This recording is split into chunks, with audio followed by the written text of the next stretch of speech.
Vous avez le pouvoir. Le pouvoir n'est pas forcément négatif. Pour quelle raison? Comme si tout individu était très, voire trop lié aux autres et qu'il lui incombait de créer, de produire ou de reproduire un rapport de force en haut duquel dominerait le terme pouvoir.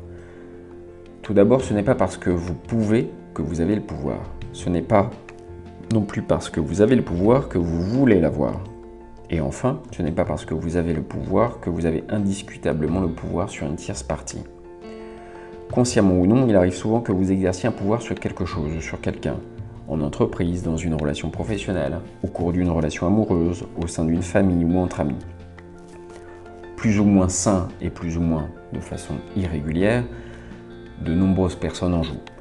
Dans quel but et pour répondre à quel dessein, chacun peut y faire face et être amené à y réfléchir. Le fait est qu'avant tout collectif, quel qu'il soit, vous êtes là et vous existez par vous-même et pour vous-même. Avant même de connaître le sens pour vous de jouer de votre pouvoir sur quelque chose ou quelqu'un, s'entraîner à exercer votre pouvoir dans votre propre intérêt est une première étape pour atteindre votre équilibre. D'abord, nous allons voir le pouvoir de changer quelque chose. Il est souvent entendu l'adage « quand on veut, on peut », mais encore faut-il le vouloir. Il est d'ailleurs dommage d'opposer le verbe « vouloir » à celui de « pouvoir ». Quand pouvoir est une action, vouloir est un mouvement. Lorsque pouvoir est mesurable de suite, vouloir a des effets sur le long terme. Si pouvoir est la réponse, vouloir est votre question. Les deux sont intimement liés. Chacun peut changer quelque chose. Or, nous avons tendance à croire que rien ne dépend de nous, pas même nos habitudes, notre routine ou notre attitude. Alors, ce qui est lié de près ou de loin à notre partenaire, à nos enfants, ou à une administration ou à notre supérieur hiérarchique, est plus ancré encore dans nos croyances limitantes. Une fois que vous avez énoncé le nombre de personnes ou de situations qui sont à l'origine de ce que vous êtes ou de ce que vous faites, qu'est-ce qui se passe? Qu'en est-il? Est-ce que vous restez immobile en attendant que le temps passe? Est-ce que vous pensez que tout est inscrit dans le marbre? Croyez-vous que tout est définitif et que rien n'évolue? Il y a des vécus, des émotions, des expériences, des existences, des causes multiples et des conséquences diverses. Votre pouvoir de changer est différent de celui de votre partenaire ou de votre voisin. Mais il existe. Il vous est propre. Personne ne peut vous changer si vous ne voulez pas changer. Même pas un coach, aussi bon soit-il. Personne n'a à vous changer si vous êtes heureux ou bien avec vous-même, bien sûr. En revanche, à partir du moment où vous avez une volonté de changer, même infime, et que cette volonté répond à un sentiment de malaise, de solitude, d'inconfort, de tristesse, de mal-être ou de souffrance, alors vous avez en vous un pouvoir extraordinaire.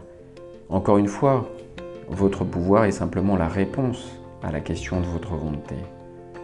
Suis-je pleinement heureux ou heureuse? Suis-je bien dans ma peau? Est-ce que je me sens complètement épanoui dans mon quotidien? Est-ce que je ne veux vraiment rien changer dans ma vie? Le deuxième pouvoir, c'est le pouvoir pour les autres. Que ce soit sous forme active ou passive, user de son pouvoir sur quelqu'un dépend d'un choix personnel, d'une nécessité ou d'une ressource. Je décide de faire appel à mon pouvoir sur mon mari pour l'influencer. J'ai besoin d'aller voir un médecin qui exerce un certain pouvoir sur moi. De par mes revenus financiers, je me sens accaparé d'un pouvoir sur autrui, sont quelques exemples de pouvoir relationnel. Mais en quoi le pouvoir aurait-il forcément une connotation négative ou employé à des fins improductives? Actionner son pouvoir sur soi change la vie. Faire appel à son pouvoir pour les autres peut changer la relation avec autrui. Dans l'un ou l'autre cas, les forces se lient pour faire avancer les choses dans le bon sens ou dans l'intérêt commun. Ce ne sont plus des points de vue ou des positions qui sont confrontés au profit de soi. Les choses se débloquent naturellement pour soi ou avec les autres.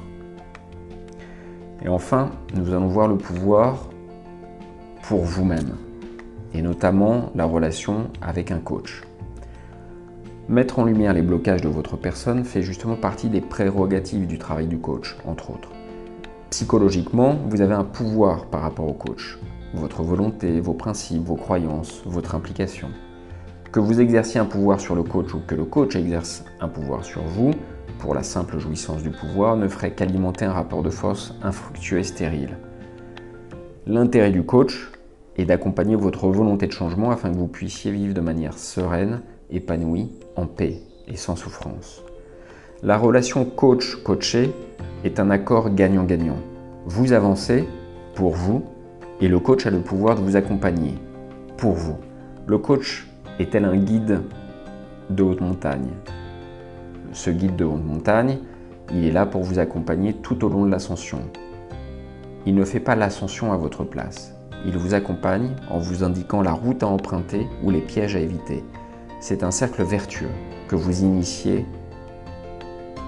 en étant écouté, en étant accompagné par un professionnel, par un coach, dans votre propre intérêt.